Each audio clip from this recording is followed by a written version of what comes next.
The biggest takeaway from UFC Vancouver was Reinier the Ritter quitting on the stool and retiring the fight in the 4th round going into the 5th. Brendan Allen did an excellent job from the 2nd round to the 4th round, absolutely neutralizing the offense and just ground and pounding the Ritter. Now, RDR came out and stated that, he broke his hand in the 1st round, which he was winning pretty comfortably, and was battling a virus in the middle of the week. Now, the comments, especially on Twitter, man, or X, and just social media in general, the MMA fan base is probably one of the worst communities to be anything. If you lose and you say, oh, my mom died last week, they're making fun of your mom, bro. Literally, the comments were just him, just filled with this image. I mean, one I've seen, that jealous ex-girlfriend was posting his loss the week of his fight.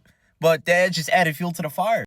Now, obviously, he lost. He was going to lose regardless. And especially if Anthony Hernandez fought that weekend. Oh, God, would you imagine what Fluffy would have done to this man? But this man fought 5 times in a year. Think about that. Who has done that in a while? And he won 4 of them. 4-1 in 1 year in the UFC and almost fought for the belt.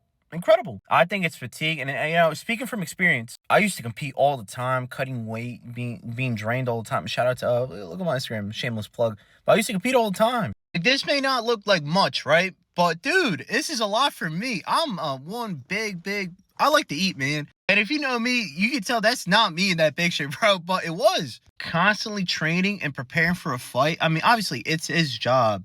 He's going to get tired. He needs some time off. So, there's a lot of fighters like Islam or Hamzat that fight once a year. There's those fighters that fight once every 2 years. But then you got people like RDR that fight 5 times in 1 calendar year. Some people can do it. I mean, RDR just fought Robert Whittaker, got rocked bad in the summer. He needed to take some time off and probably fight in January. But no, he decided to step up and fight in October. And that's on him.